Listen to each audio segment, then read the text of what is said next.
Mateus, capítulo 19. E aconteceu que, concluindo Jesus estes discursos, saiu da Galiléia e dirigiu-se aos confins da Judéia, além do Jordão.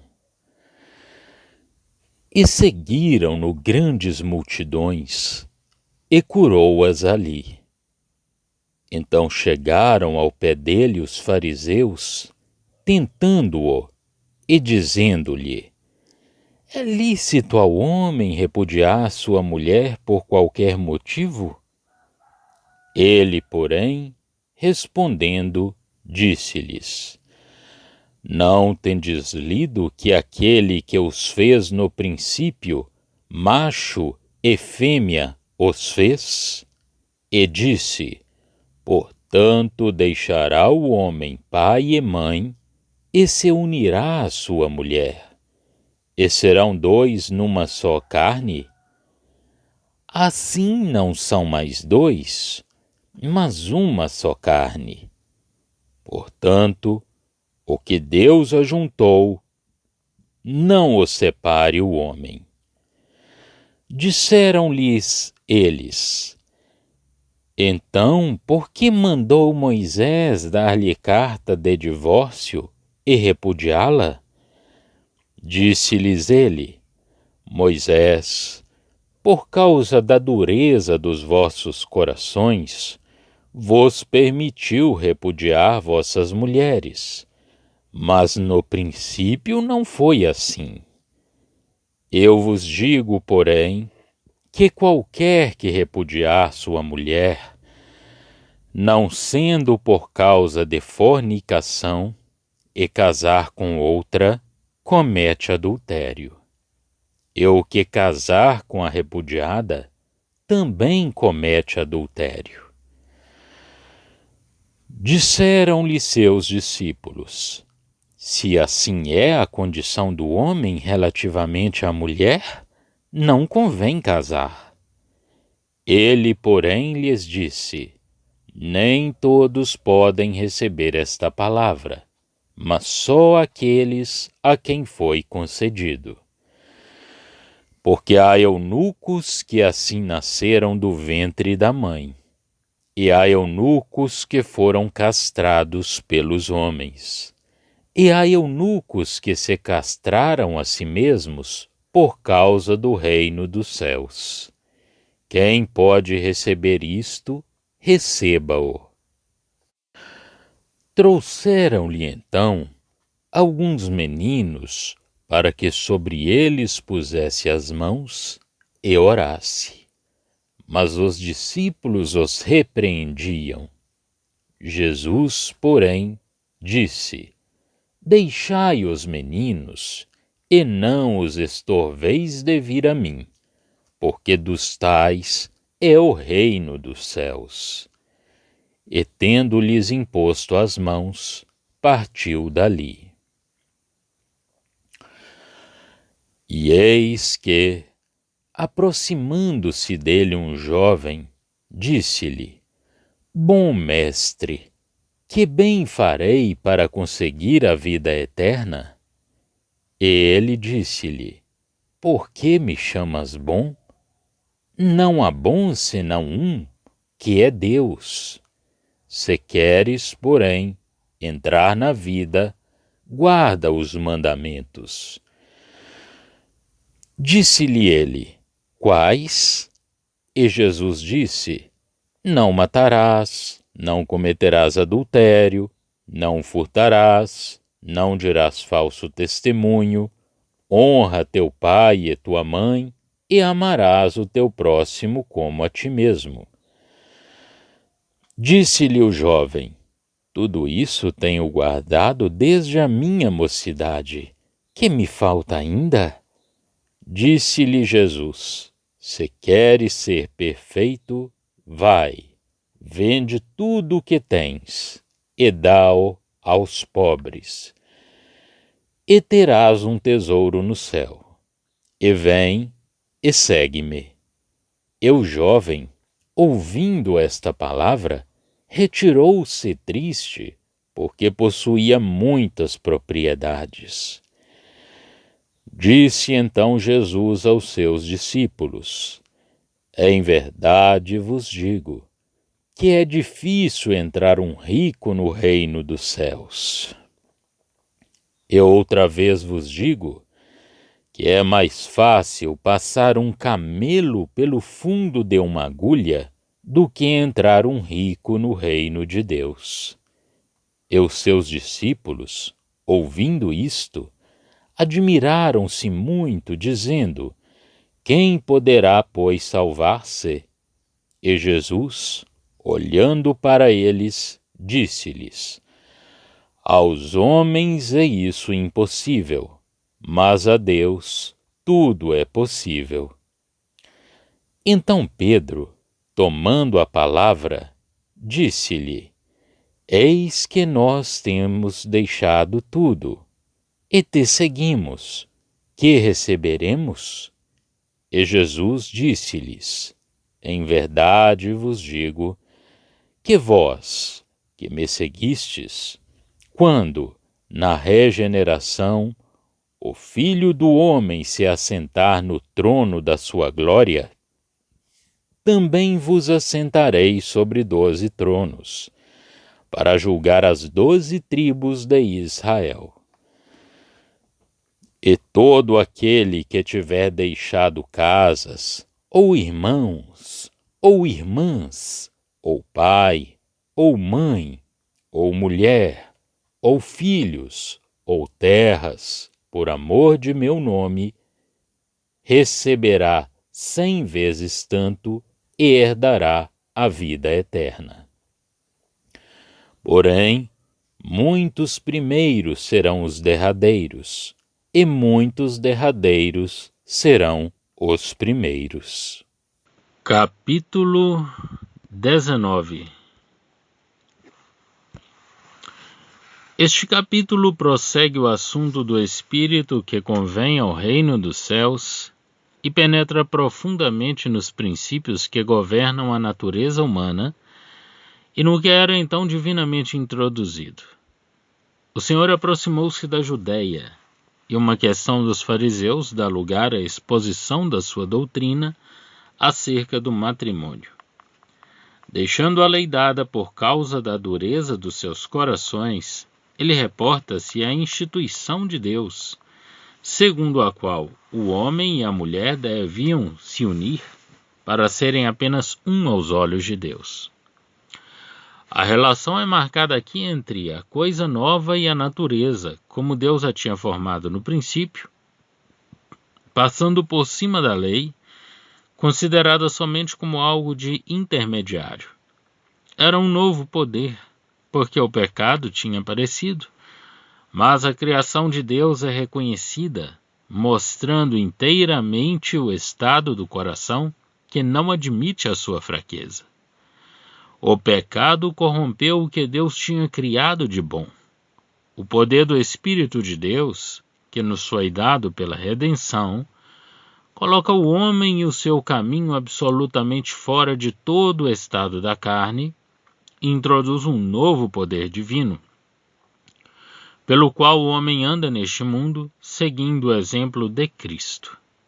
Mas com isto, temos a mais completa sanção daquilo que o próprio Deus estabeleceu no princípio. Isto é bom, embora pudesse haver algo de melhor.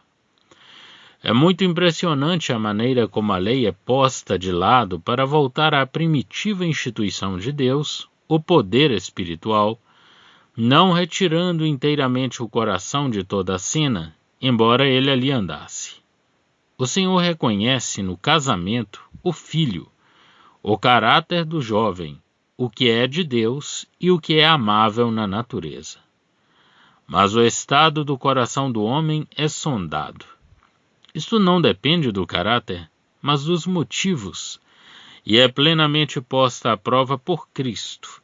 Há uma completa mudança dispensacional, porque eram prometidas riquezas a um judeu fiel, e por um Cristo rejeitado, o caminho do céu, toda coisa é a prova de toda coisa, isto é, do coração do homem. Deus fez o homem íntegro com certas relações de família. O pecado corrompeu completamente essa velha ou primeira criação do homem.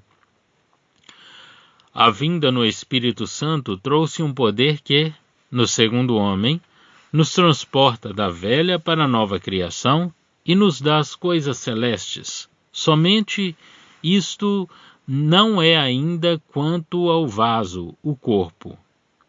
Mas isso não pode negar nem condenar o que Deus criou no princípio. É impossível. No princípio, Deus os fez. Quando chegamos ao estado celeste, tudo isso desaparece, mas não os frutos que daí provêm por graça. Se um homem, pelo poder do Espírito Santo, tem o dom de o fazer e fica inteiramente celeste, tanto melhor. Mas é absolutamente mal falar contra as relações que Deus criou no princípio, ou condená-las, ou minimizá-las, ou denegrir a autoridade que Deus conferiu a tudo isso. Se um homem pode viver santamente acima e fora dessas relações, para servir a Cristo, está muito bem, mas isso é raro e excepcional.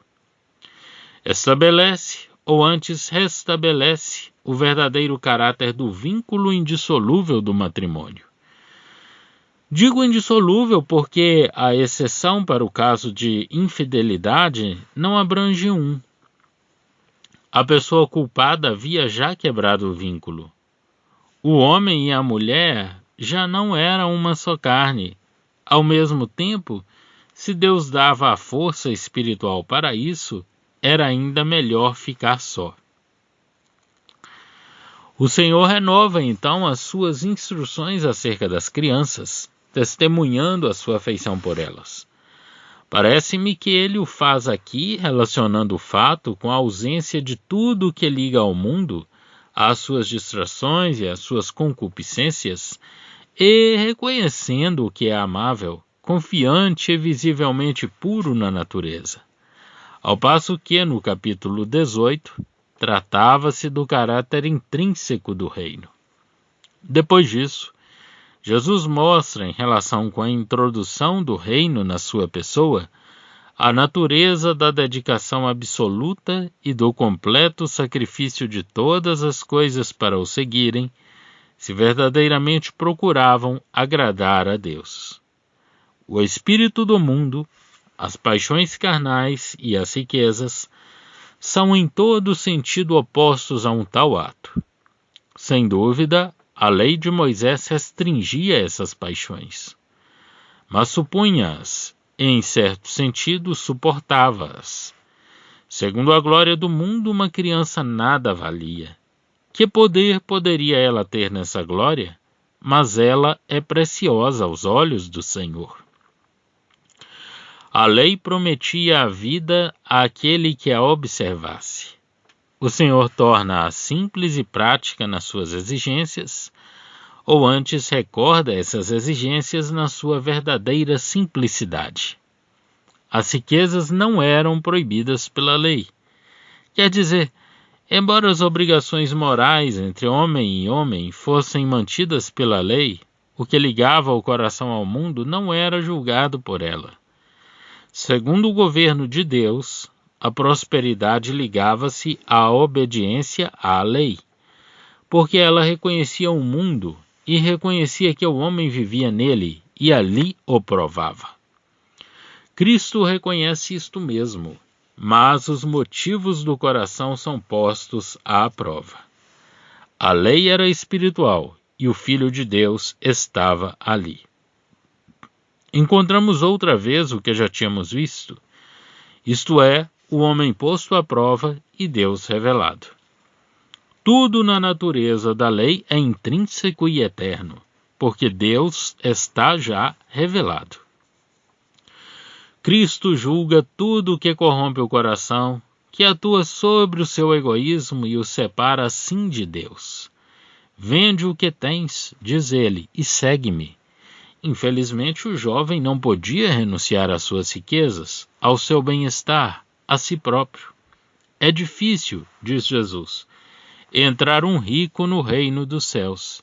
Isto era evidente. Era o reino de Deus, o reino dos céus. O eu, o egoísmo, o mundo não tinham ali nenhum lugar. Os discípulos, não compreendendo que não existe bem algum no homem, espantavam-se de que um homem tão favorecido e tão bem intencionado estivesse ainda longe da salvação.